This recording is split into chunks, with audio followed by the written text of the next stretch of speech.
이 이야기 꼭 너만 알고 있어. 알겠지? 순노르 TV. 로어. 출처를 알 수 없는 이야기, 믿기 힘들지만 설득력 있는 이야기. 제13편.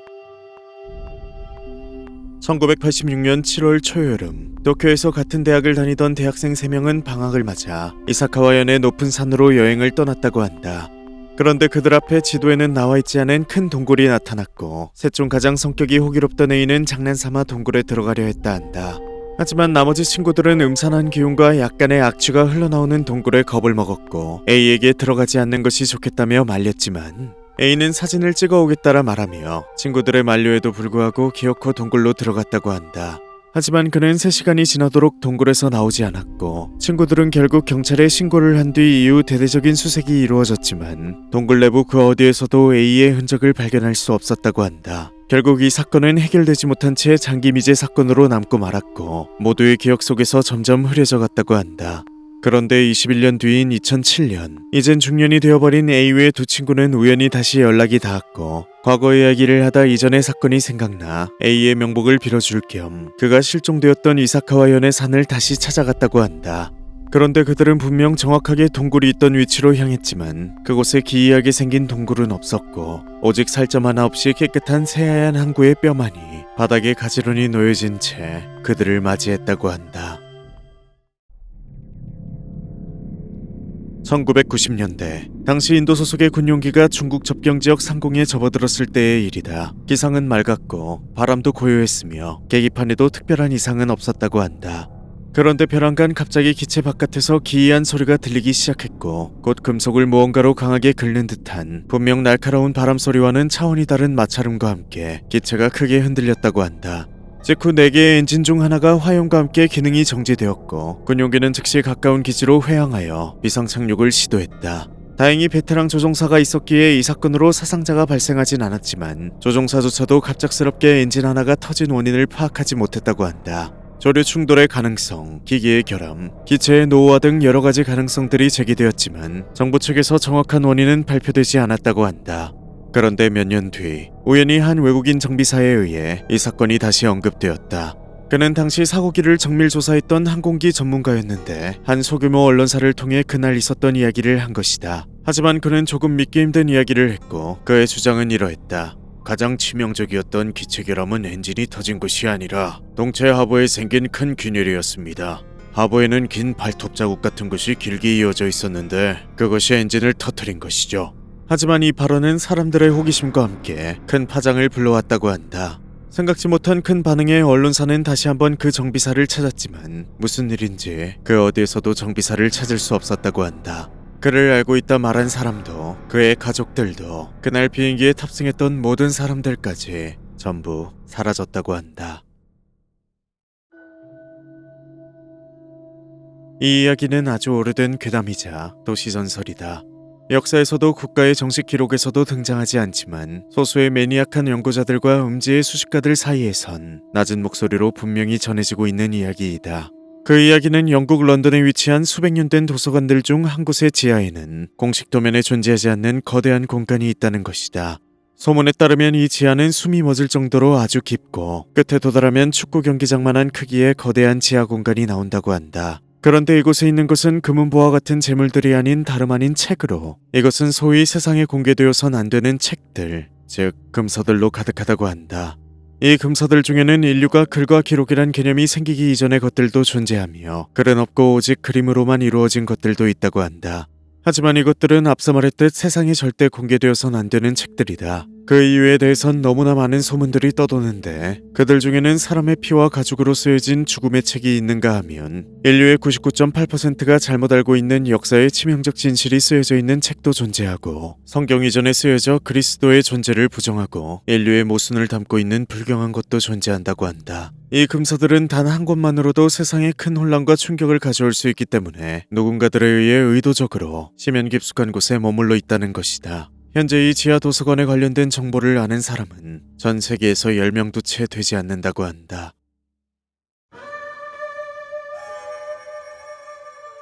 1993년 겨울 러시아 북극해 연안의 항구 마을 딕손에 괴이한 소문이 돌았던 적이 있다고 한다. 그날은 폭설과 칼바람이 몰아치던 밤이었고 마을의 폴야르나야 집에 지달한 작은 주점에 이제껏 보지 못한 모습의 낯선 손님이 들어왔다고 한다. 그는 말이 없었고 낡은 군용 외투 같은 것을 뒤집어 쓴 채 주변을 두리번거렸다고 한다. 잠시 후 그는 고개를 숙이곤 주인에게 다가와 갈라진 목소리로 술을 주문했는데 그가 돈을 내려고 손을 내밀자 순간 주인은 그의 손을 보고 놀랄 수밖에 없었다고 한다. 그의 손에는 손가락이 3개뿐이었다. 그리고 피부는 아주 두꺼웠고 봉합선이 곳곳에 있어 인위적인 느낌이 들었으며 손가락 마디 사이에는 금속처럼 보이는 날붙이들이 튀어나와 있었다고 한다. 주인이 돈을 받지 않고 그 손을 계속 바라보자 손님은 천천히 고개를 들어 술집 주인을 바라보았고 아무 감정이 느껴지지 않는 그의 눈을 보고 주인은 몸이 얼어붙었다 한다. 이후 손님은 아무 말 없이 돌아서 다시 폭설이 내리는 밖으로 나갔고 이후 그를 본 사람은 없었다고 한다. 다만 이 일이 있은 직후 마을 곳곳에선 흉흉한 소문이 돌았는데 과거 이곳 딕손 북쪽 어딘가에는 소련 시절 비밀 군사 시설이 있었고 이곳에서는 혹한의 환경에서 아무 제약 없이 움직일 수 있는 특수한 병사를 만드는 실험이 진행된 적이 있다란 이야기였다. 극저온 적응, 통각 제거, 신체 일부분 무기화 등 소위 슈퍼솔저 프로젝트에 대한 오래된 소문. 하지만 그 어디에서도 이런 시설이 발견된 적은 없다. 다만 그의 겨울 직후 마을 외곽 설원에서는 사람의 것도 동물의 것도 아닌 기이한 발자국이 여럿 발견되어 마을 주민들을 괜시리 두려움에 떨게 했다고 한다. 1981년 미얀마 캄바양 지역에서 살던 한 중년 남성이 자신의 집 뒤편의 마당에 고구마를 심으려고 땅을 파던 중 사람의 뼈를 발견하게 되었다고 한다. 그런데 그 뼈의 양이 최소 7명에서 10명 사이로 추정될 만큼 많아서 처음에 남자는 과거 이곳에서 좋지 못한 사건이 있었던 게 아닐까라 생각하고 땅을 파는 것을 멈춘 뒤 경찰에 신고를 했다고 한다. 이후 경찰은 뼈를 모두 수거해 갔지만 당시엔 DNA 분석이 불가능했기 때문에 그것이 어떤 사람들의 뼈인지 알 수 없었다고 한다.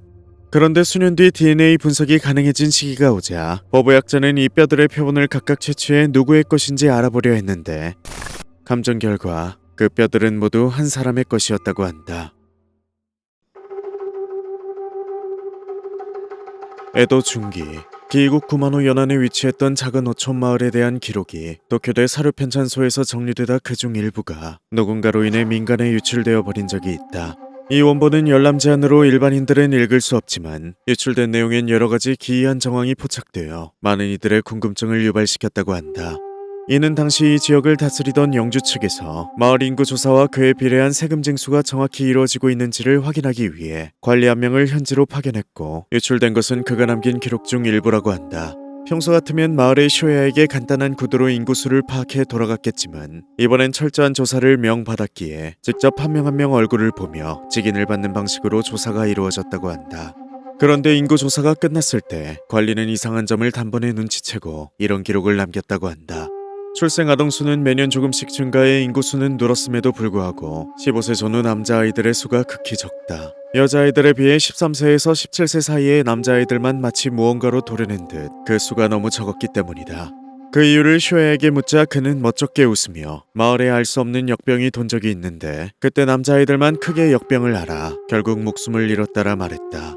그러나 쇼야의 해명에도 관리는 의심을 거두지 않았고 병이라 하나 사망 시기와 연령이 지나치게 치우쳐 있다. 흔히 도는 역병의 모습과 크게 다르다. 라 기록을 남겼다. 관리는 마을을 좀 더 둘러봐야겠다라 말하며 쇼야에게 마을 곳곳을 탐방시켜줄 것을 요구했는데 쇼야는 이를 흔쾌히 수락했고 그 즉시 마을의 안쪽부터 차례로 안내하기 시작했다고 한다. 농과 밭, 창고, 배를 묶어두는 포구까지 겉으로 보기엔 특별히 이상한 점은 없었다고 한다. 하지만 그는 미묘하게 마을에 감도는 이상한 기류를 느꼈고 자신을 흘겨보는 마을 사람들의 불안한 시선도 분명히 느꼈다. 마을을 거의 다 둘러봤을 무렵 쇼야는 관리에게 귀가를 재촉하는 듯 했다고 한다. 하지만 관리는 해안 쪽을 보지 못했기 때문에 마지막으로 보고 가겠다라 말했는데 쇼야의 표정이 미묘하게 바뀌며 밤이 가까워 바닷길은 위험하다라 말했다 한다. 하지만 관리는 고집을 꺾지 않고 아직 해가 완전히 지기 전이니 서둘러 보고 가겠다라 말했고 이에 쇼야는 더 이상 토를 달지 않고 침묵하며 해안으로 관리를 데려갔다 한다. 바닷길은 잔잔했지만 을씨년스러웠고 마을과 멀어지며 인기척은 점점 사라졌다. 그런데 관리의 눈에 들어온 것은 어색하게 바다 한가운데에 서 있는 길고 둥근 모양의 돌이었다. 그런데 그 돌은 무언가로 감겨있는 듯한 모습이었고 자세히 보니 그것은 새끼줄 같은 것이 시간의 간격을 두고 어지럽게 뒤엉켜 있는 것이었다고 한다. 관리는 그 실체를 더 자세히 보고 싶었지만 그 순간 해가 완전히 져버렸고 쇼야에게 내일 인원들을 더 데리고 와 배를 내어 저곳을 직접 확인할 테니 배를 준비해 두도록 하라란 말을 남기고 돌아갈 준비를 했다고 한다. 그리고 그는 마지막 기록을 남기기 시작했는데 바다 위의 바위는 일반적인 바위의 형상이 아닌 것 같았다. 인위적이었고 분명 인간의 손이 닿은 것 같았다. 이 마을은 일종의